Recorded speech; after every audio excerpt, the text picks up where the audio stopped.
Good afternoon, ladies and gentlemen. Welcome to twitch.tv/Ice Cream Uploads. My name is Graham Day, and as you can see, just here, look at the hand thing. There we go. There he is. Just there, miraculously, is our first ever special guest host on the Scoop. Well, ladies and gentlemen, say good afternoon. Good. Hello, all the things to Mr. Asim Tanvir. How are you doing, Mr. Tanvir? I'm good. Very good. We're living in surreal times, as you were saying before at the moment. But yeah, I'm good. Everything's good. I've just taken a few days off because it was like Easter weekend over here coming up. So I was like, yeah, I'll take like 4 days off and just make it like a long 10 days off. I think it happens in the end. And then it turns out to be 2 months off, essentially. Exactly. 2 months away from social integration, and not so much 2 months off from work because Asim's employers, he is still working. Don't. Still working. I'm just going to change things up so I can get you in the split screen. There we go. Even though it says on the stream that Asim is in the Ice Cream Upload studio. Yeah, this is the studio. Yeah. I want to make it clear for isolation purposes. Asim isn't in the Ice Cream Upload studio. We just haven't changed that little bit of a text over there. But yes. So for those of you that don't know, Asim is a long-time friend of the show. We've been, how do I say this, acquaintances and business partners across many different formats for many years, which is the reason why, for those of you looking, yes, I have no body, you can't see, because, well, actually, if I do this, turn it inside out, oh, there you go, you can see, Graham does have a body. I'm wearing the Sniper Ghost Warrior Contracts hoodie that we worked on in one of Asim's former lives. So yeah, speaking about Asim's former lives, Next Gen Base is in the chat. NGB in his house. We're only here for Asim Tanvir. Oh, all right, cheers. Cheers, guys. Yeah, much appreciated. Thank you very much for that. Hey guys, how's it going? Yeah, how's things, Next Gen Base? Yeah, I hope you guys are all safe, and I'm assuming that's Ben, but we'll see. Anyway, let's run through. So we are Ice Cream. Well, usually say we because it's usually me and Bib, but we've upgraded Bib for a day only. And so I am part of the Ice Cream team, and this, in true Ice Cream naming fashion, is the Scoop, the UK's #1 video games podcast. Sorry, Next Gen Base, get out of here. Okay, that is entirely self-proclaimed, but we'll let that go. My name is Graham Day, and obviously I'm joined by the man that we've just given a little bit of an introduction to, Mr. Asim Tanvir. We'll probably chat to him a little before we jump into the news, and that news is where we give you our thoughts and impressions on the biggest, best, and breaking stories from the games industry. We want your thoughts and impressions on our thoughts and impressions so we can have a little bit of a backwards and forwards. And it's important that you do, because we are live now on Twitch, but we also turn this into a video podcast that goes out on YouTube. And if you're watching on YouTube, then hi. Please feel free to hit the like button, by the way. Yeah, do it just down there. Yeah, do it.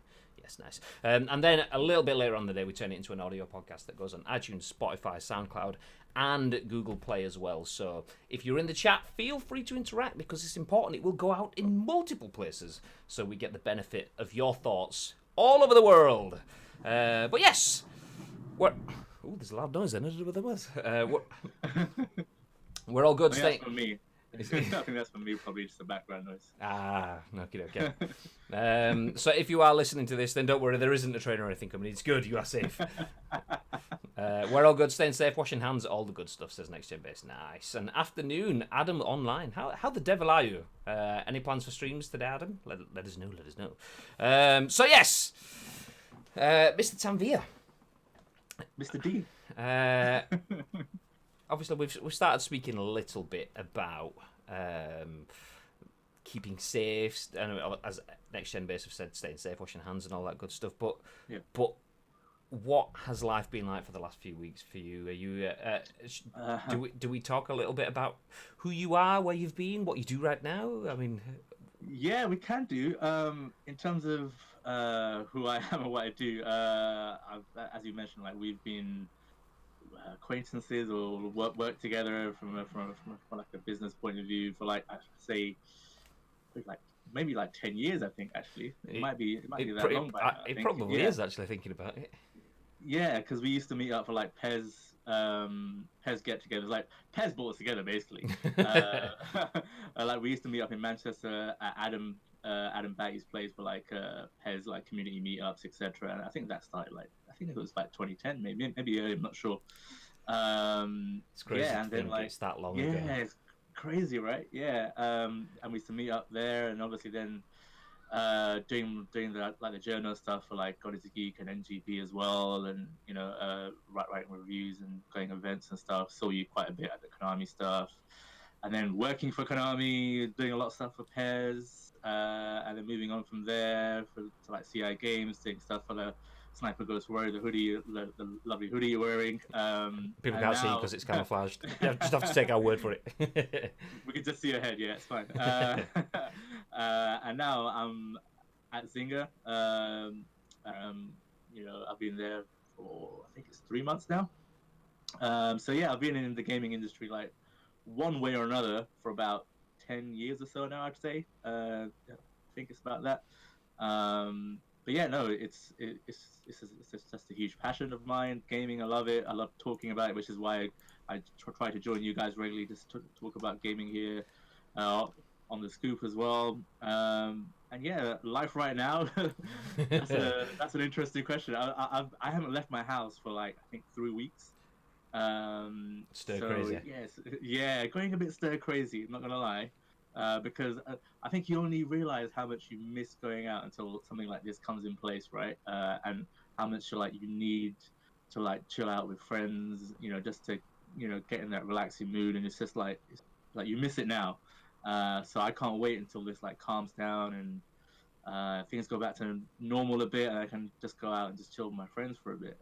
Because as much as I love gaming at home, and I've been doing that for the last few weeks, and in like spare time, etc., you do miss that human interaction. So yeah, I was we went for a walk around the park and back with my better half yesterday afternoon, and I came to the conclusion that I miss food. And when I say that, I mean obviously we still eat, and I'm probably eating well too much with the little amount of exercise that I am getting currently in isolation, but it's the idea that like strolling past a McDonald's, not that I usually buy the McDonald's when I stroll past it, but it's the fact that I can, and literally from my house I can see, I know there's a McDonald's down there, there's a KFC just there, and it's just kind of like being on the edge of Manchester City Centre. There's so many different food places that I'd usually have, and now, not that I would usually call into them, but it's the fact that I can't call into them. That's kind of like, it's like the dangling of the carrot and then take it away, and it's like, so yeah, I think that's the damage for me. That's the damage. Yeah, it's a choice. It's a choice that you don't have right now, right? I guess that's what you miss. Yeah, exactly. Like you say, when the option is taken away, that's when you miss it the most. Absolutely. Yeah. Kangaroo Dog, thank you very much for the host. Good afternoon. I almost said good morning again. Good afternoon. Got it. Speaking of good afternoon, Bibinho, the man that has been usurped by Mr. Tanvir this afternoon, says good afternoon. Sorry. That's not what he was saying before we went live. I just wanted to say that. Pipu says, does watching this credit me for a Valorant beta code? It does! It does! And feel free to tell everyone on the internet that if you watch this stream, you will qualify for a Valorant beta drop enabled. Yeah, that's what it is. It doesn't really, by the way. It doesn't at all. But thank you for tuning in anyway. Old School Homies, exactly. Can confirm hoodie is lovely. It is. It is. How the hell are we? Yeah, not too bad, Nav. Not too bad.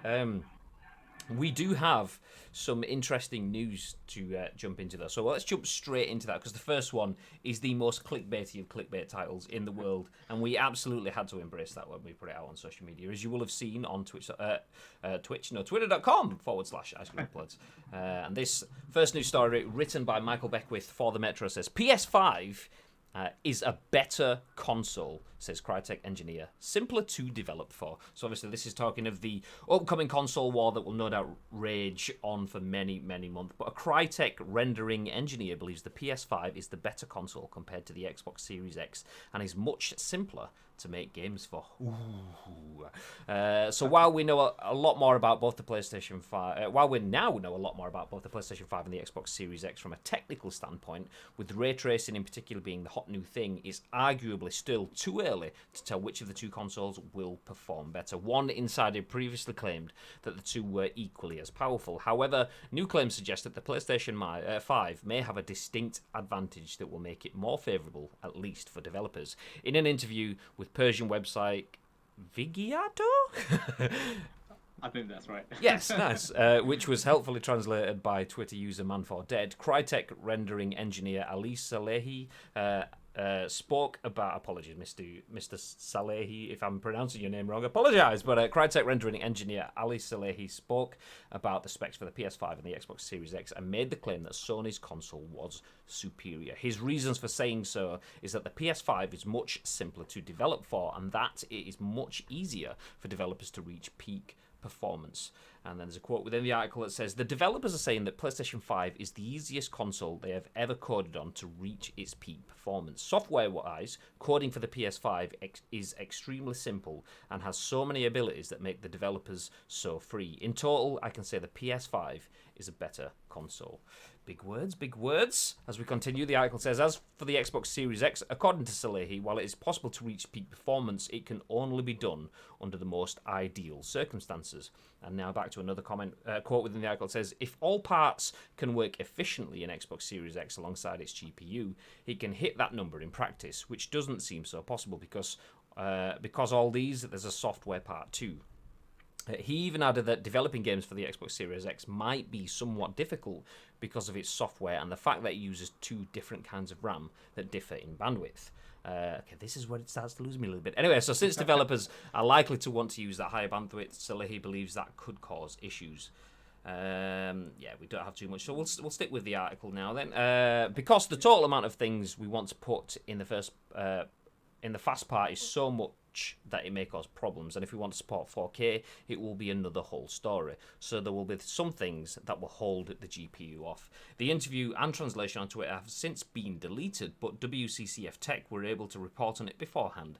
It's unclear why this has happened, and Man4Dead has stated that Salehi has chosen not to confirm the information in the interview. It's interesting, though, that the comments paint a picture similar to the PS3 and Xbox 360, except with the roles reversed. Sony's last-gen console was more powerful on paper than Microsoft's, but was awkward to program for, and few games were able to take full advantage of it, with most multi-format games being superior on the Xbox 360. The PS5 and Xbox Series X are currently scheduled to release in time for Christmas this year. So, in short, the Xbox Series X potentially has more power, but the way that it's structured mean that to get the full use of that power is extremely difficult, and the PS5 therefore potentially has more power for developers to play with. Interesting. What are your initial thoughts, Mr. T? I think it's quite damning the fact that, well, maybe not damning, but it's quite interesting the fact that everything's been deleted since. So the guy that probably has talked about this stuff has been told, hey, listen. Both Xbox and PlayStation are partners of ours. You can't say this, so that's probably happened most likely. But in terms of what you said, I wouldn't be too surprised. The PS4 is probably the easier console to develop for compared to the Xbox One. That's why you kind of see in terms of the base consoles anyway, the PS4 comes out on top most of the time. It's only the Xbox One X that kind of comes out on top out of everything, and I think they got it right in the article. I think it's a similar situation. Last gen PS3 and 360, I used to play on the 360 more, so it was like first party and third party. I kind of played on the 360 more. It was only PS3 exclusives that I played on the PS3 because only the first party developers knew how to get the best out of that console in terms of like the PS3 exclusives. So it seems like it's going to be a similar situation if this guy is correct in what he's saying. But I don't think there's going to be too much in it, to be honest. In terms of like the specs are pretty much the same. There's a few differences in terms of I guess they put it down in the article as well, like RAM and stuff like that, but pretty much the same. But this is like, as you kind of said, clickbaity console war stuff. It's for the fanboys to argue over and say, yeah, I'm going to buy a PS5 because this guy said it's this, blah, blah, blah, blah. But it probably is true because, like I said, the PS4's got a nice base to work from in terms of they've spoken to like devs and third parties in terms of what they need and what they want. It's interesting that he's saying that the Xbox has got two different types of RAM, so that causes an issue. And developers, I'm not saying devs are like lazy or anything. That they're not. They work super hard, but exclusive. but they want the optimal conditions to work wrong. And it seems like if this guy's saying is true, then PS5 has that. Yeah, I think that's kind of echoed from the initial impressions as well. After I remember watching the PS5 deep dive, thinking, "Oh, this is going to be a tech deep dive, and we're going to get the first look and everything." Clearly, I was wrong. However, watching that deep dive, there was a lot of it that kind of just bounced off me because whilst Mark Cherney, oh, thank you very much for the resub, Pimp Hughes. 7 months, you absolute legend. Dancing? I don't know what that means, but thank you. Yes, welcome. If you want to subscribe as well, he's just subscribed with Twitch Prime, so it didn't even cost him anything. Feel free to check if you have one, by the way.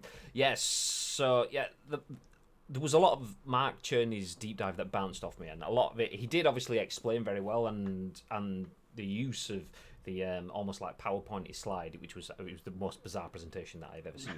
However, it was quite insightful, and you could, even if you didn't understand the technical elements fully, you kind of took away from that okay, they are making decisions here based on logic. So when it comes to how big is the hard drives and so on, and it's like, oh yeah, the SSD is 1 gig, 1 terabyte should I say, and it's like, okay, well that's nice big round numbers, I understand, but the PS5 SSD is like 900 and something, and there was a mathematical reason behind that.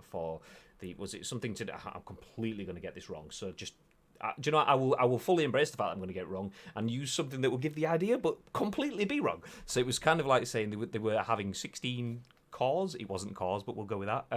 And those multiplied by the number of jiggery pokery whatsits equals anyway. That size of SSD was perfect. It just matched each bit individually, and the fact that they've kind of thrown the regular 1 terabyte hard drive, 2 terabyte, it has to be a round even number, thrown that out the window and said, okay, this is the ideal for our system, and this is how we can make sure that things work perfectly all the time, as opposed to having peaks and troughs. And they'd gone fully in depth into the infrastructure, which is obviously is he like the chief infrastructure architect or something along that line.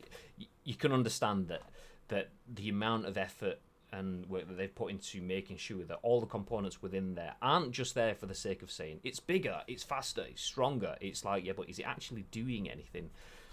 So this article kind of implies that if that's the case, then you will see the first party games on both consoles, as Asim said, the first parties know how to create for their own infrastructure. They will look amazing, but a lot of the things you don't get to see is the trade-offs that a third-party developer has to make when they're trying to make a game pop on both formats. They'll go, okay, well, that's PS5 done. Meanwhile, the Xbox team is just like, fuck! You can't get both of these RAMs together. Yeah. It seems like if what this guy is saying is correct, then if they'll make the PS5 version, then they'll have to go back and maybe tweak something because of the 2 different states of RAM they've got. So they might have to kind of put something down a bit, or put put like a week's or 2 months or something, extra work in it. So it could be a pain for developers to do that extra work to get the most out of the Xbox Series X version. But it'll be interesting to see. I mean, I pretty much imagine, like, if we were to do a poll of people like just watching right now, most people would probably buy a PS5 anyway. Yeah. PS5 will probably be most people's main console. But it will be interesting to see what Microsoft do now, because they've probably seen this. Like, Phil Spencer's probably seen this, or someone from Xbox has probably seen this information come out. They'll be like, okay, how do we counteract this now? Because they've been pretty good at this. Like, every time something comes out that's kind of a negative, they come back and counteract it with something. So it'll be interesting to see, maybe in a week's time or 2 weeks' time, they might come back with some sort of video showcase or some sort of article with someone and say, look, actually, no, this is how it works. So it'll be interesting to see what they come back with. It is quite interesting to see the differences between both of the marketing campaigns. So Microsoft have gone very, like, straight to the point. This is what it looks like. This is what it does. It's bigger. It's more powerful. It's lovely. It's all the things that you want. And PlayStation know that they essentially have that in the bag, because because of natural install bases and the 2-to-1 sort of we assume sales ratio that the PS4 has versus the Xbox One, they kind of have that already. So the only way that they can lose that is by making a mess of it. So rather than having that as the focus of their messaging, they've gone, okay, well, you know that we can do games. We do games good. As you can see, we've got all of the last gen games. How can we demonstrate that we have the ability to take that forward in the next gen? Well, let's give it you in simple terms. Let's show you Spider-Man, and let's make it work particularly a lot better for the next generation. That was their very first roll of the dice with that Wired article. Thank you very much for the host as well, Adam Online. Very much appreciated. Thank you very much for being here. So they took what we knew and they've said, okay, forget the teraflops, forget the RAM, forget the whatever. That's kind of irrelevant to most people. What we can say is what you know, but faster and shinier and better shadows and better lighting. So they've just kind of gone away from the usual thing of, okay, this is what it looks like and this is what the controller is and so on. Yes, they give you a little bit of idea with the controller, but they kept away from that, and they've allowed Microsoft to roll their dice of this is our usual colourful marketing campaign. Sony have gone, yeah, well, you know we can do that, so this is what it means to you. So interesting to see though, like going back to Ali Salehi. Apologies once again if I'm getting your name wrong. I apologise. So while it is possible to reach peak performance, it can only be done under the most ideal circumstances. Then his quote was basically saying, if all the parts can work efficiently in the Xbox Series X, it can hit that number in practice, which doesn't seem so possible. And that's kind of a key thing there for me is, I mean, obviously you've got to take this with a massive pinch, partially because this person hasn't confirmed that these comments are true, because he's been told off by his employers. That's what we can assume. But also the fact that this will be a developer, yes, they will have access to the developer kits, they will be working on it already, but there is a lot of learning for that, and that's one of the things that also that Mark Cherney had in the tech deep dive was that they have a phrase, and I can't remember. Once again, Graham can't remember something from the PlayStation deep dive, but they had a phrase that was kind of, it was the time to learn, essentially, the new system. So for the PS4, I believe it was 6 months. I could be getting my numbers wrong. For the PS3, it was like an extremely long period of time for them to fully get up to speed, i.e. for the developers to learn how to fully make games for that platform. So at this point in time, that it could just be that, playing devil's advocate. Maybe he just doesn't understand the system yet, as opposed to the system isn't up to pace from that sort of standpoint. So yeah, obviously take that with a pinch. Interestingly though,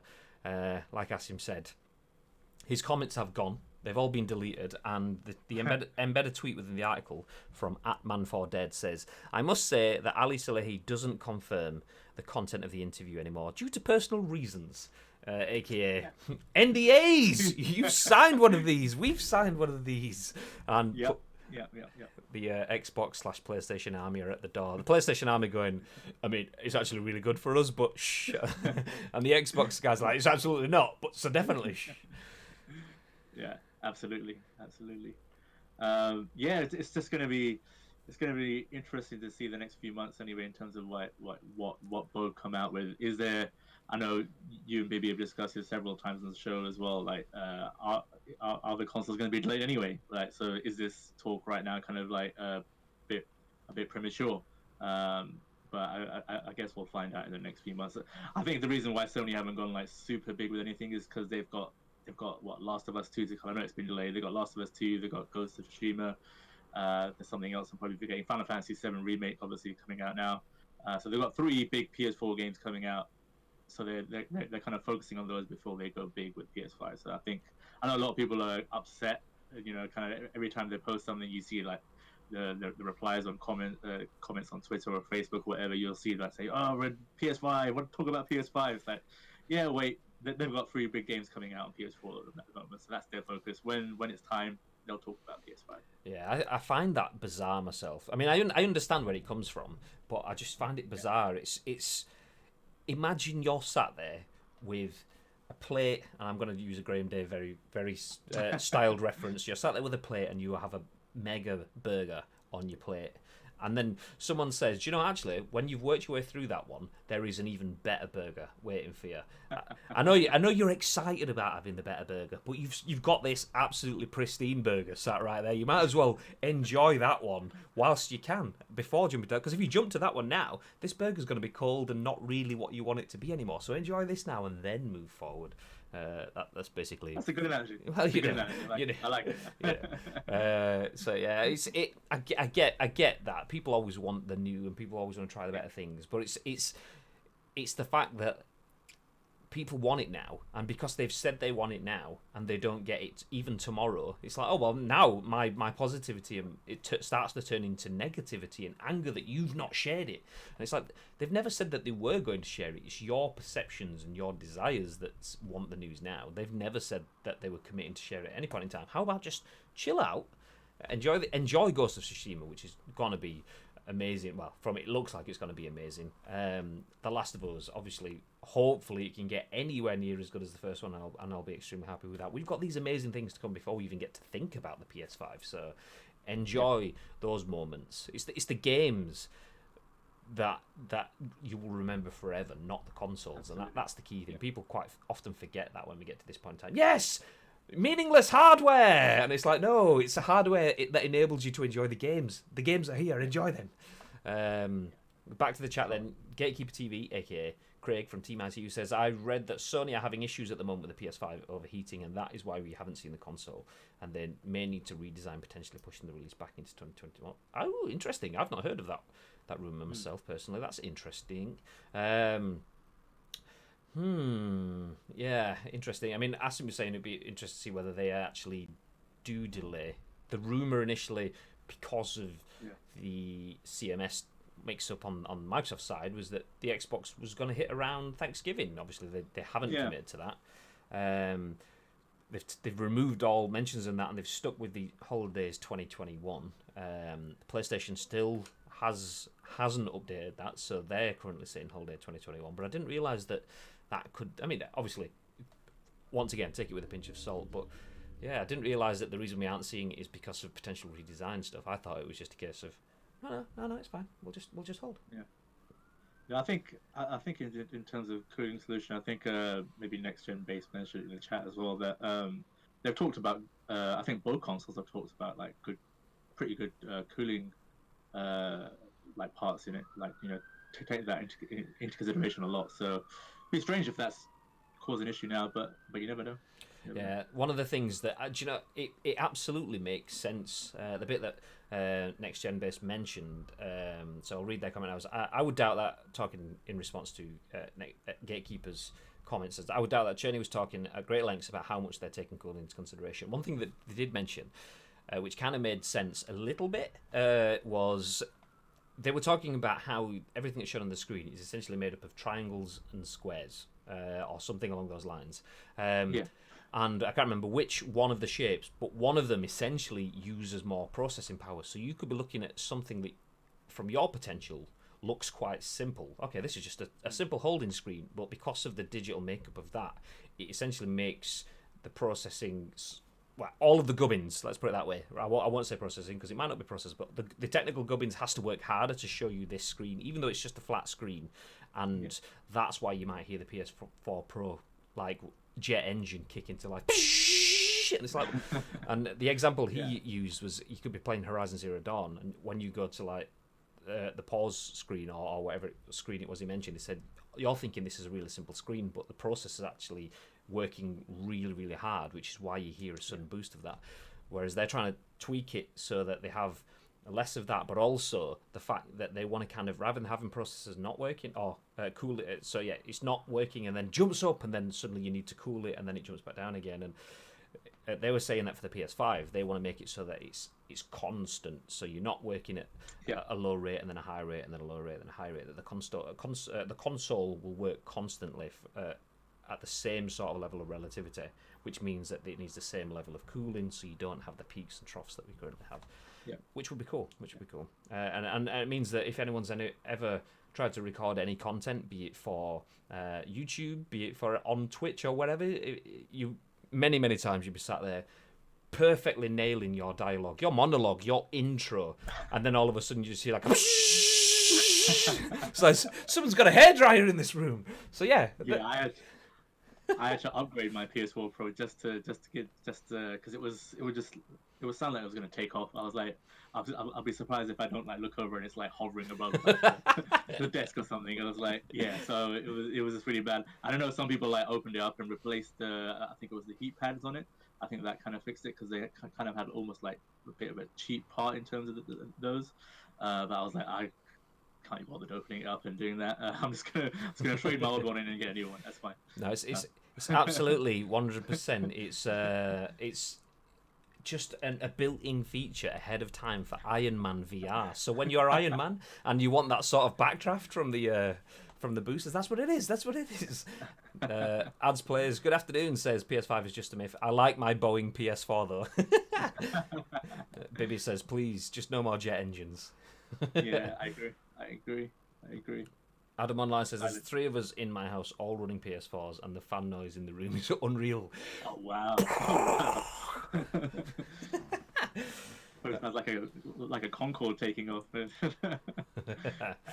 Well, if the Man 4 Dead / Ali Salehi interview is anything to go by, the PS5, for those of you that may have missed the start of it, should be easy to create content for. So a flip of the last generation will be taking place on the next generation in terms of that's comparing the PS3 versus the Xbox 360. Xbox 360 was easy to create games for, PS3 not so much. They're saying that we should be expecting a flip, a role reversal for the next generation. So hopefully that means less jet engines across all of the households of the UK. Bibi says, be like a sauna with 3 of them bad boys blowing out at the same time. Anyway, let's leave that there and let's move forward. I mean, Asim did just mention one of these tiles just then, and let's bring it up on screen. Actually, I'll take the discussing now, so we'll get rid of that. And you can see, I've just lost something. Don't know what happened. There we go. I just lost the whole screen wrap. It's fine, but let's continue. Written by Sherif, Saed for VG247. This article says that Sony is refunding digital pre-orders of The Last of Us Part 2 and Iron Man VR, and the games have been removed from the PS Store. So, into the text, it says, it doesn't look like we'll be playing The Last of Us Part 2 or Iron Man VR anytime soon. Following the news that both The Last of Us Part 2 and Iron Man VR have been delayed indefinitely, Sony has now confirmed that anyone who pre-ordered either game digitally will receive a full refund. The official PlayStation support page reveals that refunds will be issued automatically, so you don't have to contact support to get it. If you pre-ordered your copy through the PlayStation Store, you should receive an email soon with all the details. Outside of a few remaining avatars and themes, both games have also been removed from the PlayStation Store. Initially, the pre-order button was taken out of their respective pages, but Sony has now gone ahead and taken the store pages offline altogether. It's not yet clear when you can realistically expect either game to be available once again, or indeed when they're going to be released. The Last of Us Part 2 developer Naughty Dog said it's looking at different options to get the game out as soon as possible, but said a demo is not on the cards.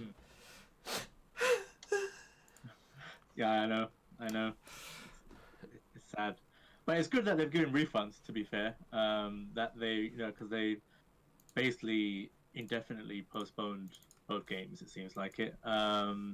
So it's good that because people might have paid like I think it's 60 quid for the normal version and like 70 or £80 for like the deluxe version.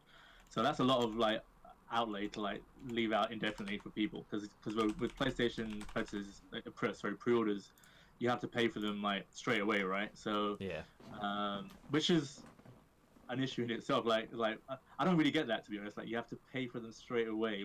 Why not just pay for it like just normal pre-orders when you pre-ordered a physical copy on Shop2 or whatever game or whatever? They charge you when it ships. So why not just charge the person when it pre-downloads, when it starts pre-downloading, which is like what, a couple of days before? yeah. I think, I'm not sure. Which is strange, but I guess it's a nice gesture that they've kind of realized, okay, people might be out of pocket of like 60, 80 pound, whatever, for until whenever it comes out towards the end of the year, whatever. That they've seen fit to refund people, but it will also get people like, oh, okay, so they it might get people talking now, like, okay, so they actually don't know when it's going to come out, which they probably don't at this situation. It's an unprecedented scenario, like globally. Like, I saw a lot of people saying, why don't they just release it digitally? It's like, yeah, that's a whole other topic to talk about. But it's like, in terms of financials, they like a lot of people have put so much time working on this game, from like dev, marketing, distribution, sales point of view, and just for it just to release digitally, they wouldn't even probably even make like half of the money back, to be honest. So it makes complete sense, just to from a business point of view, just to postpone it until it's safe to do so, and release game not only digitally but physically, and distribute it worldwide. Because, to be honest, right now in the current situation, there's more important things for people to be distributing around the world. Yeah. So so a physical copy of a game is the last thing that I think most people are thinking about. Yeah, but it's good that they've done that, I think. Very good. I think that is. I mean, the question maybe to ask is, would they do that always so quickly, or is that a sign of everything that we're having to deal with right now, the current circumstances within the world, obviously with COVID-19, everyone feeling the pinch, be it events being cancelled, contracts being cancelled, people having to work from home, people not having work at all and being furloughed, businesses obviously not even going to the point of furlough, going beyond that and having to actually shut up shop. Is it a case of Sony realising, okay, we can't deliver this to everyone right now because of these extenuating circumstances, but it would be remiss of us to change this for the benefit of ourselves in this extenuating circumstances without then passing that on to other people. So it does, if that is the reasoning for it, which, I mean, I'm kind of inclined to believe that is what it is, then it kind of shows them in a good light. It's like, okay, we can't commit to when this game is coming, so we're just gonna remove it, and because of that, we don't want to just keep your money and hold on to it. We understand that you would be better suited having this money back, be it either to buy a different game or be it to just hold on to that extra 60 quid ish per title. So yeah, if you bought those two games there, that you could be 120 quid out essentially. That 120 quid could go very far for your family right now. So the fact that they've not made people have to go through the support process, because I did see people commenting on social the other day saying, I bought this, how do I get my money back? I want the money back. I don't want a store credit, I want the actual cash back. And the fact that they've just gone, okay, you don't even ask it, everyone is getting it and you will get an email soon. That's a good move. It's a nice move, and it's pro-consumer, which is exactly what we kind of need at this point in time. Yeah, absolutely. I know the article mentions a demo as well, but yeah, it's a tough game to demo, and I think Next Gen Base mentioned that in the comments as well. It's I remember when I was doing the journal thing a while back, and before the first Last of Us came out. Say that again. The first Last of Us. the first Last of Us, yeah. When it came out, I think it was a couple of months before it came out, something like that. We were invited down to Sony just to try out like a short, like a snippet of it, and it didn't really give you the sense of the game, because, as again Next Gen Base say, like the full game was amazing, as everyone knows now. Like it was just mind blowing, but the demo just really gave you a really short snippet, and it didn't give you a whole sense of what the game is going to be. So they could release a demo, and I know they've had press preview, etc., and it's been positive comments, etc., from like PG 24/7 and Eurogamer, etc. But for the consumer, for the average consumer, they might play it and be like, okay, yeah, not too sure. So it could work against them as well. So I can see both sides of the coin. People are really eager, obviously, to play, like try anything of it, as I am, as you are probably as well. But yeah, patience is key. Yeah, I agree. Just jump off for a second and say thank you very much for the subscription, Beans. Very much appreciated. And nice jumper you have on there. I don't know what jumper. You can't see it, so don't even ask me. This is the there we go. The Sniper Ghost Warrior contracts hoodie, which I'm wearing in honor of having Mr. Tanvir on the stream today. So yeah, I mean, you'll have to take my word for it. It is camo, so believe me, it is there. No, I completely agree. So the last line of the article said, The Last of Us Part 2 developer Naughty Dog said it's looking at different options to get the game out as soon as possible, but said a demo is not on the cards. Completely agree with that. And yours and Next Gen Base's comments. So for those of you who can't see the chat, Next Gen Base in the chat says, The Last of Us is a hard game to demo. I remember previewing the first game with a small slice and thinking it wasn't amazing, but the full game was mind-blowing. I can agree that. Obviously, I didn't have the demo session, but I remember fairly early in the game, past the like sort of intro prologue bit into the game, I remember kind of being on a rooftop with clickers walking around and having to like throw a bottle or something to distract them so I can get out. And that's fine. That's fine in the context of everything. If you take away the context, and that's what makes that game so amazing, Absolutely. Is the narrative and the storytelling and the reasons why you are in that specific moment. You take that away, how do you give as much importance to your actions and the reasoning for being there? It's so complex at doing that without. I think it was actually that section you're talking about where you first meet the clickers. Essentially, that was a demo that press got to play, and it was like, okay, this is interesting stealth gameplay. Basically, that's what it is. But it was like, yeah, you didn't have the context, and Last of Us is about the mixture of gameplay and the narrative and the characters coming all together. So yeah, a demo would be kind of hard to do. I guess with two, you have the context of one, so the demo might make more sense. So I can see both sides, but yeah, I could also see why they wouldn't release a demo, and it makes more sense than releasing one, I think, at this point. Yeah, no, I agree, and that's it. I mean, like that section, if you play that, you take away from it, and you try to summarize that, you put that into words, someone could then instantly go, well, I'm going to check out this journalistic review of the demo and see what their thoughts are, and you could walk away from that thinking, okay, so it's Metal Gear Solid with zombies, stealth gameplay. Is that what it is? And it's absolutely not at all. But no. Just, I mean, that's. I think that's kind of the beauty of not even just The Last of Us, but Naughty Dog games in general. You will get a stealth element. You will get an action element. You will get like a quick time element. You will, and it's the whole package is what comes together. So yeah, I completely look at a demo is not on the cards, and I completely understand why. Yeah, absolutely. Yeah, the preview section I had, this is Next Gen based in the chat, by the way. Yeah, the preview section I had was human on human combat in the middle of a city. It was very strange given the rest of the game. It's difficult. Particularly, I mean, The Last of Us, obviously, is something that everyone knows now.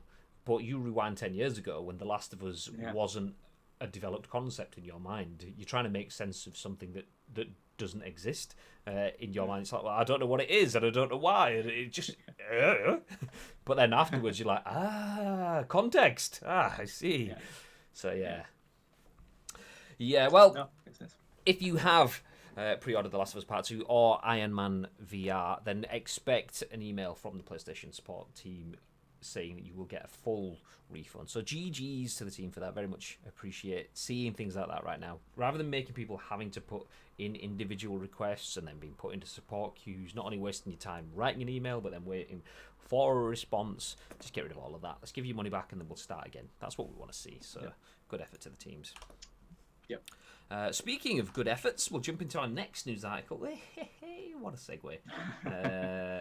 And this one probably doesn't resonate with most people. It does resonate with me a little bit, although admittedly, I am going off the boil with this one now. But this next article, written by Tom Phillips for Eurogamer, says Pokémon Go offers free care package of items. Raz and shine. Anyway, back into the article. Pokémon Go has a smattering of free items for fans left unable to raid and complete tasks while self-isolating at home. Running low on golden Raz? Well, you can nab a small amount of freebies with the following one-time use code. What the hell? You have to use EMRK2EZWLVSSZDC5. I mean, that absolutely slides straight off the tongue, so yeah, fair play. If you're playing on Android, you can simply paste that code into the bottom of the game shop. If you're on iOS, you'll need to redeem it via a web page where you'll need to sign in here. And if you have any problems redeeming the code, there's some useful tips here. That's a link within the article. You'll then receive 4 golden raz, 4 silver pineapples, and 4 Pokeballs. This week's 1 Pokecoin line box rotation, meanwhile, offers 20 Ultra Balls and 15 pineapple berries. Last week, the game expanded the radius you can now interact with gyms, meaning I can now battle and raid solo from my sofa. Thank you, Jammy. But this is a stopgap for the far-reaching changes Niantic is now working on, which include the upcoming ability to remotely take part in raids with friends wherever you are. Pokemon Go's in-game event calendar has been reworked to ensure the game remains playable without being able to meet with others, and its big Summer Go Fest events have been scrapped as real-world meetups to be reimagined as experiences playable from home. I like stories like that. I mean, that's good. The relevance for a lot of people is probably not there because it was kind of 2 years ago. I mean, you keep seeing, I think even Twitter gaming, tweeted about this summer is like that Pokemon Go summer, but in reverse, aka everyone go outside. No, it's like everyone stay indoors. So no, it's very good that they've done this. They realize that obviously that people are at home with the situation. They need, if they want to kind of increase their numbers or keep the numbers as they are, then they need to have more content in the game. And giving away free content obviously drives people back into the game, which keeps them hopefully in the game. That's probably why they're doing this, right? It makes complete sense. I remember I'm not a Pokemon Go player or a fan, but this is absolutely the right move for them to make at this time. Just giving players as many options as possible, just to play from home. And increasing their DAU, which is the number of users who play daily or monthly, whatever. It's a good step to make, and yeah, I guess they'll probably see the numbers go up over the next couple of weeks. It seems like they're putting raids in the game as well. You can do that with friends. So yeah, it's a fantastic move. I think a lot of mobile game companies are doing these sort of events, like kind of on a weekly or monthly or even daily basis now, just to keep players playing the game and keeping the numbers up. And while this, obviously is a bad situation globally, to keep people at home, it's a good tactic, and also it from a business point of view, which is people might not want to think about it from that point of view, but it keeps gaming companies in terms of their business and everything going. So yeah, it's good. Yeah, I agree. Obviously, a lot of games out there. Not just mobile games, but a lot of games out there will be trying to figure out how they can keep you engaged, and there could be many different reasons you're not playing the game. Maybe you've played so much of it because you've had time in your hands that you're not playing it. So how can we keep them engaged? We'll give them additional content strings. We'll give them more functions, more missions, or whatever. There's quite a few different ways it could work across games. However, not all games have the issue that Pokemon Go has. Pokemon Go's issue is we don't want you to be where you'd stereotypically be. We don't want you to be sat on the couch or in your comfy gaming chair or wherever indoors. We want you to be walking the streets. And if the one thing you can't do at this point in time is walk the streets, then, like you said, the DAU, how can you keep increasing your amount of active users whilst the actual core elements of the gameplay have been removed? So obviously this shows a couple of things. One, they understand the issues that people are facing rather than just going, oh, well, that's your problem, keep playing, and ignoring it and burying your head in the sand like some businesses could do. They've gone, actually, do you know what? We can make this easier for you. We're gonna reduce some of the restrictions. I'm gonna say restrictions. That's from the perspective of quite a lot of people are quite lazy with Pokemon. It's like, how can I get things easiest without having to do the steps? Yeah. So they're taking up the outdoors element away from it and saying, okay, we're going to give you cheap, easily accessible things, be that through the use of the world's shortest online code ever to be used, EMRK2EZWLVSSZDZ5, and also giving little things in-game for the like of 1 coin, which usually you have hundreds of coins without even thinking about it. So that's things like that. That's quite nice to see.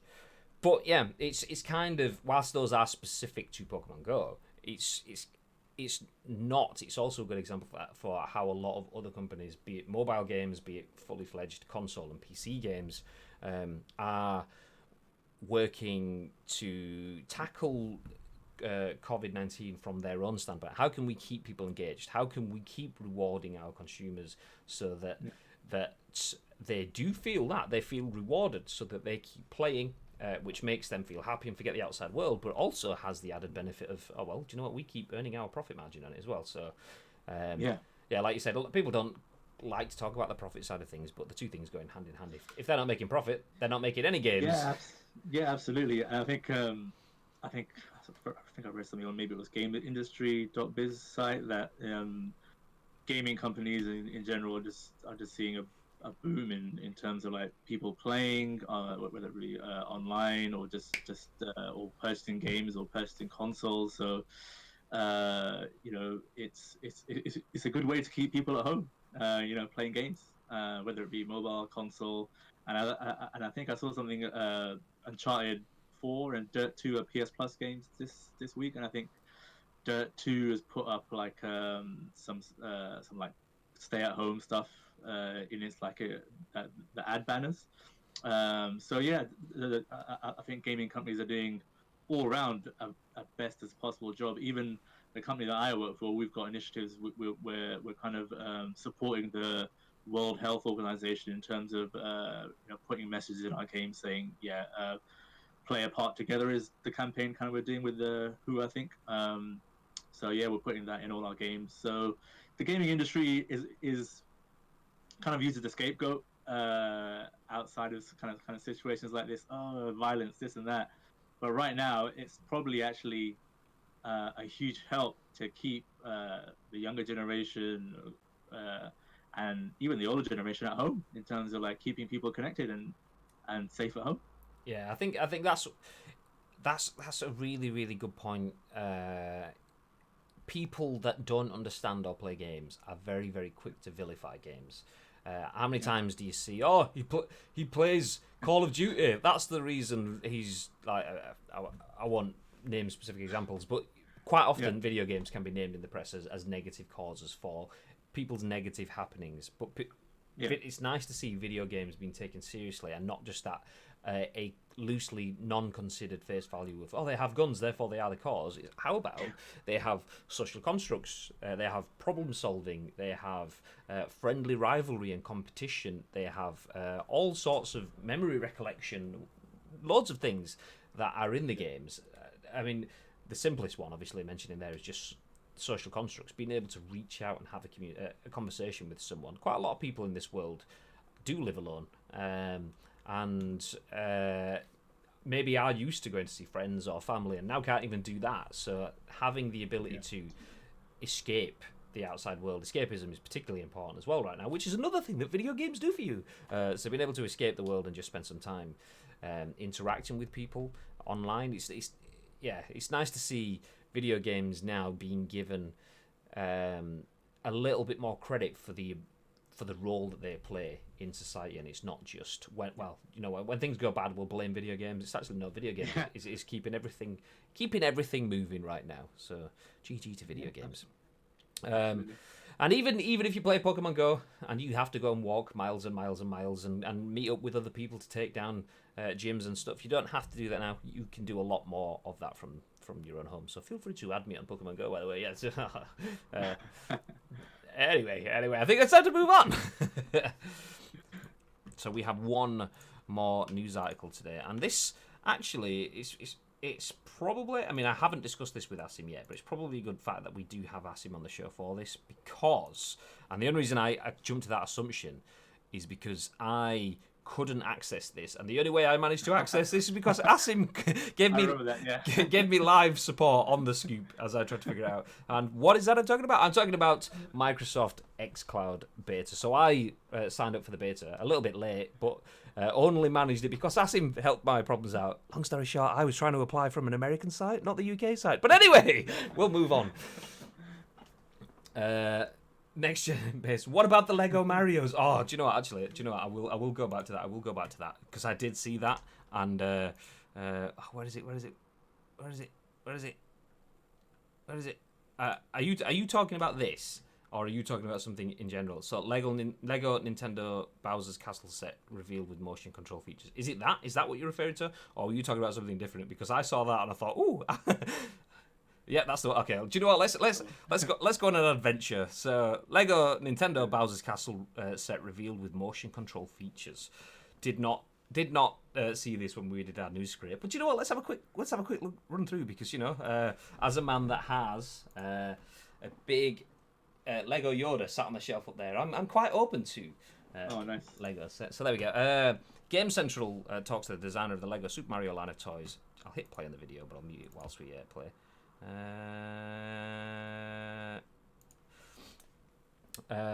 So Game Central talks to the designer of the Lego Super Mario line of toys about working with Nintendo and designing boss battles. If the rumours are true about remasters of all his 3D games, this is going to be a big year for Super Mario. Nintendo seem keen on celebrating the 35th anniversary of the Super Mario Bros. In style, and a big part of that is the new Lego Super Mario line of toys. The team up between it does look really cool. I like the fact that it has like a little animated face, so like the eyes and the chest and things change. That is really cool. So the team up between Lego and Nintendo was first announced last month, but since both companies are super secretive, they never revealed any specific sets, just the general gist of it, which is to create physical levels you can play with a special Bluetooth Mario minifigure. But now Lego's revealed 3 actual sets, the starter course and 2 expansions called the Piranha Plant Power Slide and Bowser's Castle Boss Battle, and they look great. Lego is famously expensive, but given the amount of electronics in the Mario figure, the starter course is not quite as expensive as we expected at $49.99. The Piranha Plant is $24.99, and the Bowser's Castle set is the biggest at $89.99. As you can see, the sets don't use normal minifigures, as all the enemies are made from bricks, and Mario is bristling with technology. Not only is he Bluetooth with a speaker and LCD screens for his eyes, mouth, and chest, but when we spoke to designer Jonathan Benink, he revealed that he has a gyroscope and an accelerometer built in as well. Damn! Rather than Lego just licensing the characters and going off on their own to make the toys, the sets are a proper collaboration with Nintendo, with teams from both companies regularly meeting up when such things were possible and communicating via Skype. Everything is co-developed with Nintendo. A lot of concepts go back and forth, Benning told us. Of course, Lego do most of the building because that's our trade, but a lot of the sets are this combination between finding really iconic elements and also finding things that work really well with Lego Play. So, for instance, my personal favourite is the Piranha Plant Power Slide, and that has this little platform in it, and that platform has an action brick. So, as you move from left to right, you gain coins, but if you hit the outside of the plant, you get a 2-second time penalty. This is amazing. This is genuine. Do you know what? It looks great. It's a very long article, so we will stop it there. But yeah, I'm pretty having that's bizarre, having Lego, which obviously we know what Lego is and does, but having Lego that plays like a video game, so you have time constraints and you can get penalties and things like that that's kind of what you always did with Lego in your mind anyway. So having it within the actual blocks, okay, I'm pretty cool with that. That's super cool. And it's not super pricey, considering for example, if you buy like the big Batmobile or the big is it the Millennium Falcon, it's like 200 quid or something like that, 250. Yeah. Whereas this is like with all the electronics and even like the bricks and stuff, it's reasonably priced considering that. It's generally super cool. I think that's the thing. I mean, starter pack is £50, Castle is £100, says Next Gen Base. Yeah, I'm kind of I've spent more than I would like to admit on Lego sets, so £100. I'm at that point where that's pretty good, yeah, because I have the tumbler from the Dark Knight. I have the Shield helicarrier, both of which cost a lot of money. So worth it. Absolutely. But anyway, let's leave Lego sets at home. We will obviously put the link within the show notes, so feel free to check that out when we put it. If you want to read the full article for yourself, I think we only got like a third of the way through, but there is a lot more to come. But as Next Gen Base says in the chat, August 1st looks amazing. He does. But this also looks amazing, and this is what we were going to talk about. This is Microsoft opens up xCloud beta registration to 11 European countries. Written by Tom Warren for The Verge, the tagline says Microsoft is rolling out the preview gradually to avoid overloading internet during coronavirus pandemic. So into the main body of the article. Microsoft is starting to open up its xCloud game streaming beta to countries across Europe. The software giant originally launched the xCloud preview in the US, UK, and Korea back in September, and it's expanded to Belgium, Denmark, Finland, France, Germany, Ireland, Italy, Netherlands, Norway, Spain, and Sweden. Any one of these countries can now sign up for the Android version of xCloud, but Microsoft appears to be taking a careful approach to when people will actually get access due to the ongoing coronavirus pandemic. We know gaming is an important way for people to remain connected, particularly during these times of social distancing, but we also recognise how internet bandwidth has been impacted with strain on regional networks as large volumes of people responsibly stay home and go online, explains Catherine Gluckstein, Head of Product for Project xCloud. Microsoft is taking a measured approach to help conserve internet access, beginning the preview in each market with a limited number of people and adding more participants over time. If you're interested in signing up for the xCloud preview, then registration is now open for the 11 European countries over at Microsoft's xCloud site. Microsoft is still planning to launch xCloud more broadly later this year, but Gluckstein did warn in an interview with The Verge last year that not all countries where we're previewing will definitely launch the xCloud service. Microsoft also recently started testing xCloud for iPhone and iPad devices, but the company says it had to restrict and limit testing to a single game to comply with App Store policies. And that's the one that I signed up for but didn't get in. No, I think it was just... No, Did you? I didn't get in either. So there's me thinking, this is it. We can throw it to Asim, who can jump in as the resident expert. God damn. I didn't get in. But I really want to try it. I really want to try the xCloud stuff because it's... I think Bibi mentioned that he's in it, right? On the Android version. Yeah, I think Bibi's been in since the first element, so he applied and got accepted to the very first bit. Nice. But obviously, I mean, it's just Android. I mean, it's people with real phones like iOS devices. All right, calm down, Android users. It's okay, I'm joking. Now this is another good move. Obviously it's not great that the virus is kind of it's got its epicenter in Europe now. But I guess more people again are at home. So opening it up to more countries in Europe does again touch on that whole stay at home, try xCloud aspect. And I know they're rolling it out slowly just to avoid the strain on internet service providers. But it makes sense, this is going to probably, for better or worse, go on for at least a couple of more months now. So it makes sense that they're rolling it out to like all these countries in Europe, and hopefully they get some good feedback and people at home playing it, because it sounds amazing from what Bibi said on the show a few times and from other people that I know are in it. It actually works. Da, da, da. Yeah, exactly. So I can't wait to try it out myself. Hopefully they open up to more iOS users as well. That'll be good. I kind of feel this will be the ace in the hole for Microsoft, or at least the ace up the sleeve, not so much the ace in the hole. I believe the ace in the hole is kind of that means that it's like they pull out and win all of the card game, but no, that maybe this is a separate card game that they could win. But so we've already spoken about the PS5 supposedly being the better console according to a Crytek engineer. That's fine. Okay, that's one battle, but the separate battle is how and where can you consume the content from that console? And if you have to have the console with you at all times, then naturally the potential for places that you can consume that content is much lower than having the ability to pick up the content anywhere. And Microsoft has that advantage over PlayStation. Yes, PlayStation does have. Is it PlayStation Now? Is that the name of? Yeah. PlayStation Now does exist, but in comparison to xCloud and being able to access the games on the console and on PC and on mobile and having all of that bundled into Game Pass and all of that kind of working together, the level of synchronicity and the joys of that are undoubtedly way more attractive than having PlayStation Now.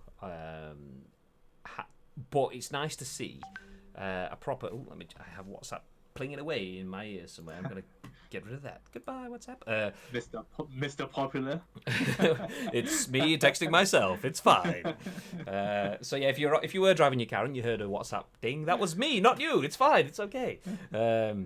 So yeah, I'm happy to see a first-party provider rolling out, doing due diligence, testing services, making sure that the services they can deliver. They're not overloading, and that it works across multiple devices. Because I can think of another first-party release that didn't have the same level of success. And yes, once again, I'm sticking the boot into Stadia because that's what I like to do. Now we always mention it this way. We want Stadia to succeed. We want xCloud to succeed. We want GeForce Now to succeed, and even PS Now. We want all of those to succeed. But none of them are at the point where it's kind of like VR. It's still in its infancy. It has a long way to go. Yeah. But Microsoft still continue to do the right moves by rolling it out, making sure that they have stability, and they're not stepping on toes legally as well as infrastructure-wise. They're doing it the right way. So one of the bits within this article was... Microsoft also recently started testing xCloud for iPhone and iPad devices, but the company says it had to restrict and limit testing to a single game to comply with App Store policies. Understandable. Basically, the App Store has said, okay, we don't want you to have loads of games on it because, policies, we don't need to know what those policies are. All we know is that they've done their due diligence and they can't do it, and it's fine. In comparison, GeForce Now, which is one that I'm particularly excited about, has had to remove so many games from so many different developer publishers because they didn't do their due diligence. And they was like, can we go into beta? And they were like, yeah! And it's like, should we ask about launch? No, it'll be fine. They'll go for it. Can we go into launch? Actually, mate, no, you didn't say anything. So, yeah, they're doing, they're crossing the T's, dotting the I's. And it continues to move on and seems like it's going to be the service that we all want. Even though we're in reality, we may not use it as much as we actually think we could. Well, yeah, I'd absolutely love to be playing Halo Reach while I'm sat on the train or other things. Yeah, absolutely. Absolutely. And I know they're hugely invested in it.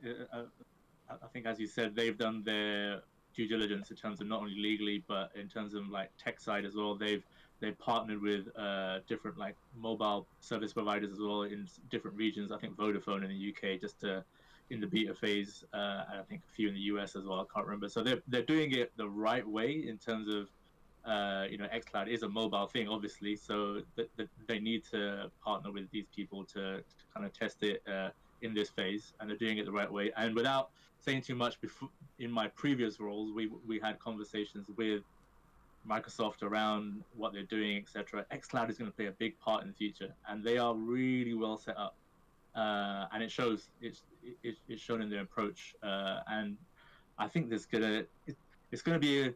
I think people are talking about it in the chat, but it's going to be kind of rolled in towards Game Pass as well, and that in itself is a amazing offering. You get free games. Free games. You're paying a monthly fee or whatever. But you get games rolled into it. You get xCloud as part of it. It's great. Yeah. And the fact that the games are games that came out last year, plus games that came out 10 years ago, plus games that will come out on the day that they're coming out, all of that is hitting Game Pass Ultimate, which you can then play on PC before we even factor in xCloud. All of that rolled in is a huge offering. So. Yeah, absolutely. I mean, I'm not a fanboy. I tend to lean towards the PlayStation side because of this generation and earlier generations. Although I do agree with you, I was very much Xbox 360 for a lot of my games over PS3. But generally, I lean towards PlayStation because that's where my social group is. However, I do have an Xbox, and I will continue to get Xboxes, and things like this mean that I definitely will continue to get Xbox because they're absolutely nailing it with their customer centric approach in that sort of way. So. Yeah, it's all good. Jumping back into the chat then, Graham was always annoyed with Lego as a kid, mainly because I used to steal bits to build Star Wars and Star Trek ships. That's true! That's true! So when you sat there with your instructions saying you need them 4 grey bits with 4 bumps or whatever they call them, and then suddenly you're like, well, I can't find any of them. And David sat there with a very grey-looking USS Enterprise, and you're like, So yeah, I mean, it didn't trouble me whatsoever, it's fine. Enix, yo! Hi, Jordan. How the devil are you? Scoop D-O double G, baby! It says Aging Superior. Good afternoon. The queues have been down for ages on Valorant. As in, the queues for people playing? Have the servers gone down? I mean, that wouldn't surprise me, because I saw Summit1G get 215,000 concurrent viewers on his channel on Saturday night. Yeah, ridiculous. I think he'd hit 100-ish before, but 215,000, huge. So what happens when you basically throw in League of Legends and Overwatch and CS:GO into one pot? Three. I mean, obviously it's not all of those things, but it kind of crosses all of those things. So yeah, there's definitely a huge demand for it. Nice. Crytek Engineer. Oh, actually, jump on next gen base. If they roll xCloud into Game Pass with no extra charge, game changer. Yeah, absolutely, absolutely. Crytek Engineer hasn't touched the Xbox Series X or PS5. Unfortunately, people are running with it. Is that true? How do we know that he hasn't touched those? I mean, not. I'm saying that he hasn't. I'm just saying, do we have a source confirming that he hasn't touched those? The reason I asked that is because Jordan is very, very much an Xbox fanboy. So does he know this, or has someone just said this? I mean, if he hasn't, then yeah, fair enough. But there's a lot of, here he is, the Xbox fanboy, ha! Says Bib. I mean, if he hasn't, then yeah, EA Dev was on Reset Era. I mean, if you have the link, please feel free to post it in the chat so that we can set the record straight. The only link that we have seen so far is that he has seen it all. So, yeah, if you can see something that says different to balance it, we'll absolutely will look at that. But at this point in time, all we've seen from those links is that he appears to have been silenced potentially by Microsoft or PlayStation or his employers at Crytek. And that article has gone, and he refuses to commit to them. Yeah, the translation was botched at the start. He said he heard from devs working on it. Interesting. So, well, as we've said for pretty much everything the last few weeks, take a not even a pinch, not a grain, but like a large slab of salt. Yeah, exactly. Let's have some of that. Do you know what we need? We need a button so that when I hit the stream deck, we can just have a little animation just sprinkling salt. Like, I mean, we could do it the easy way and just get like the salt guy. Salt Bay. Yeah, that's it. Salt Bay. That's it. Just get him there. Do you know what? Actually, if any animators or designers out there want to get Salt Bay, but with Asim's face, like edit it so that Asim is sat there sprinkling salt, that'll be good. He started it. He did it just then. Nice. Yes, xCloud will be a part of your Game Pass Ultimate. Already confirmed. Already miles ahead of PS Now. Yes, it's amazing. So, did we mention that Jordan's a fanboy? He likes Xbox. Yeah, it's good. It's nice. It's not. You need balance on both sides. You need balance in the Force. Yeah. Yeah. So I mean, so if we're talking about the Force, which side is the dark side? That's interesting. I'm not saying anything. I'm going to offend someone if I say something, so I'm just not going to say anything. It's all right. A little bit of controversy. That gets extra views. That's fine. Clip it. Whatever he says, clip it. To be honest, I like Sony JRPG machine, but Microsoft last few years has really pushed friendly consumer stuff. I completely agree with that. But as we've kind of said a few times, it's easy to focus on being friendly consumer when you're in second place. It's easy to take risks when you're in second place because you don't have the status quo to lose. So would they make those consumer friendly decisions if they were already miles ahead and making all of the pounds? Did that happen after the Xbox 360 generation? Those are the questions. But yeah, are Sony in that position now? Are Sony not making the consumer decisions? And this is the thing that we can tell you at the end of this generation. That's the downside with it, is you can't do any of that without hindsight. But yeah, I think a lot of the consumer friendly stuff. Sorry to interrupt you. A lot of the consumer friendly stuff comes from Phil Spencer. Again, not to go into too much details, but the discussions we've when I was in previous roles we've had with Microsoft, Phil Spencer is very much behind listening to the community, being more consumer friendly with their projects that they're working on. Making sure the community is listened to, they're involved. All the stuff about buying, I think it was Cyberpunk, right? If you buy it on the Xbox One, you'll get it on the Xbox One. Xbox Series X as well. That all comes from him. So he's come in and tried to change things as best as possible. Whether or not it has an impact immediately with the Series X, or whether it goes further down the line, I guess we'll have to wait. But a lot of it, to be fair, comes from him, which is really good to see when your management, from like your top management, is like supporting that stance, it trickles down the business.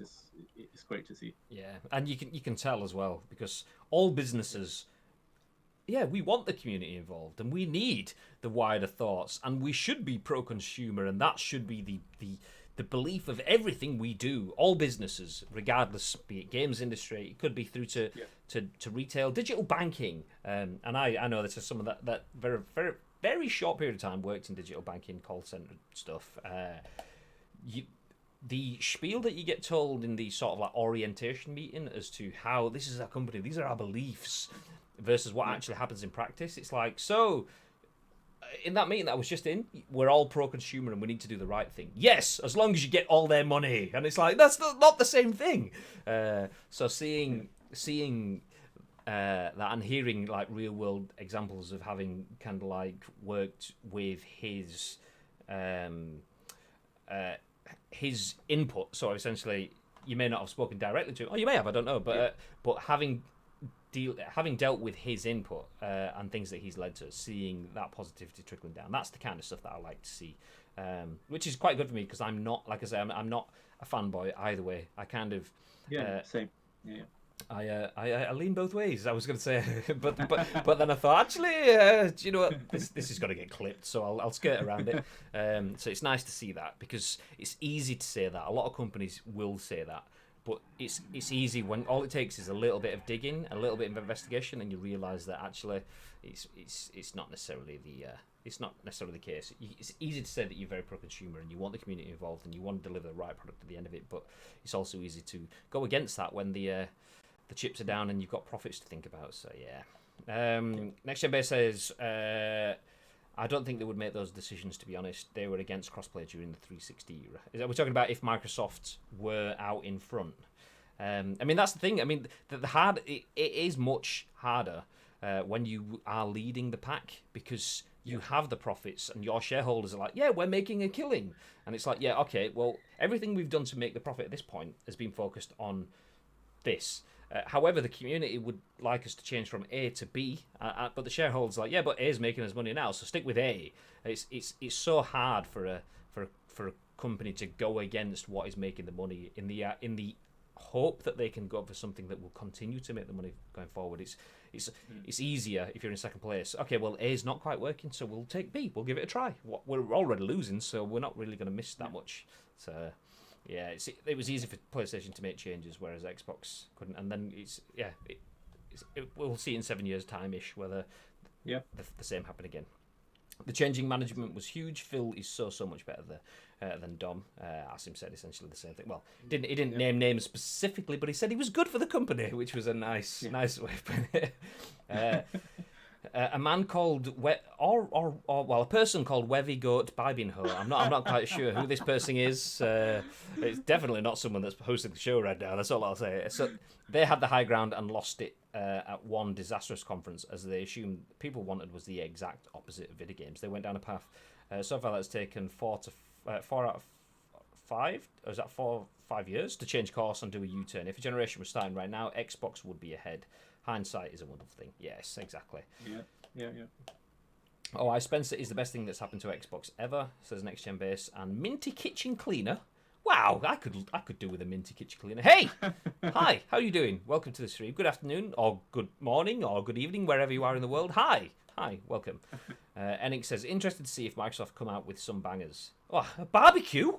Yes, please. I'll have a banger. For those of you not watching the UK, a banger is a sausage. So there we go. Inside Xbox tonight. Oh, Inside Xbox tonight? Well, completely. I was out of sync then because I had absolutely no idea. I think they're showing off. I think there was that game, that indie type game. I can't remember what it's called now, but I think that's like leading the show. Can't remember what it's called now. Was it Grounded? I think it was Grounded. Can't remember now. I think it was an Obsidian game. Yeah, Enix just says Grounded, and he's the resident Xbox fanboy, so clear. yeah, there we go. Confirmed. Yeah, I mean, one thing that mentioning there, those 15 studios must be developing some beasts, and then further back in the chat, Enix says they need exclusives when he's talking about Xbox in general. I think they know that, which is why we've seen Xbox over the last 2 years in particularly buy up so many studios. Yes, it will take time for things to for them to get plans, and to not only get them to see if it works into workable scenarios, but then changing that to work with the new generation and stuff. But give it a couple of years' time, I believe that gap between Sony and Xbox in terms of the quality of the games, well, it's not the quality. Quality is not so tangible as the actual evidence, the number of groundbreaking games that you can get as an exclusive title on PlayStation versus Xbox. The gap is quite big, but I don't think that will be the case by the end of the next generation. Yeah. We won't see many exclusives. Seems cross-gen is so important now, since people have invested into ecosystems now. I'm not sure, I believe you kind of are right. There will be a lot more non-exclusive titles because obviously cross-gen and being able to open up audiences while still developing for the Xbox. But that worked as a hugely successful marketing plan for Sony. I believe there will still be elements because if you're creating games for PlayStation, but people are buying it on the Xbox, are you getting it? So yeah, if you're selling for one person and he's playing with 3 people on other formats, you're only getting 25% of the sales there. Out of those 4 sales, 25% are coming to PlayStation. So there will be a need for exclusives. And if there wasn't, then why have Xbox been buying those studios up for themselves anyway? And if it's not exclusives, there'll be benefits for playing on certain systems, which obviously is anti-consumer anyway, in terms of if you've got console-specific exclusive time periods or in-game items or cosmetics or whatever. All of that intrinsically is anti-consumer. But yeah, I think we'll still see exclusives, and I would hang my many hats on Xbox having a lot more exclusives on the next generation than they had on this generation, because it's I agree. But anyway, I think that is it for the show today. We only had 4 stories. We got 5 because the hashtag ad sponsored next gen base got us to feature their Lego campaign on screen. So well played. We fell straight into that clickbait, but GG. Nice. Although if Lego do actually want to hit us up with some hashtag ad stuff, then do you know what? We have no Lego in the stream at all hiding the sets behind me. That's one thing I could do, actually. I could spend many months here doing build-alongs, because I've got do it. That'd be great. I need to figure out the camera angles. I mean, do we have one high up so you can see the whole frustrated mess as I'm sat there going, where is the piece? Or do we just have, I don't know. Maybe GoPro angle of me just hours and hours of me flicking through piles of pieces trying to find the one bit. Is that no? Yes. So maybe. Love it. Mate, if only I was sponsored by Lego Next Gen Base. Well, do you know what? Collectively, we will make it happen, but not in this stream, because we have it hit the end of the show for today. Thank you very much to the wonderful Mr. @AsimTanvir. Feel free to check him out on Twitter and all of the socials, because he knows a thing or two. We'll give him that. Yes. Thank you very much for being the first ever guest. It's been an absolute privilege to spend an hour-ish, an hour and a half almost, with someone that isn't Bibby. So yeah, it's been. I mean, with someone that knows what they're talking about. That's what I meant to say. Love you, babe. Pleasure. Thank you for having me. No worries. If you would like more Scoopalicious content, though, we will be back tomorrow and every other weekday going forward. Maybe with Asim, maybe with not. I don't know. Feel free to obviously send him your positive comments, because he's had a lot resting on his shoulders, being the first ever special guest host on the Scoops, and I think he's done pretty well. So yeah, GGs. Can we get some GGs in the chat? If you are a subscriber to the channel, you will get the exclusive GGWP Ice Cream Uploads emote, and as well as that, you also get a few more emotes. Obviously, my name is Graham Day, @Graham_Day. I have typed !socials in the chat. If you're watching live on Twitch, all of our social media is in there @Ice Cream Uploads across the board. If you want to get in touch with any of the channels, feel free to send any news across to us, particularly if you have any more of those articles that Jordan mentioned about the the Crytek representative not working on the game. If you've got any more on that, we'd absolutely love to jump back into that again tomorrow to see how that story evolves when we get a little bit more clarification on things like translations or what did or didn't get said. Please feel free to send us the links at Ice Cream Uploads across all social media. But, like I mentioned, obviously you do get access to emotes, and there's a particular one in the chat that I want to see right now if you have it. There's a blue, go on, click on the button, you see a little blue emote? And yeah, basically, it's the words that we end the stream with each and every single weekday. So, do you know what? I'm not even going to say it. I'm going to ask Asim. So, from myself, Asim, and the rest of the team, have yourselves a lovely evening. And what should they do, Asim? Stay frosty.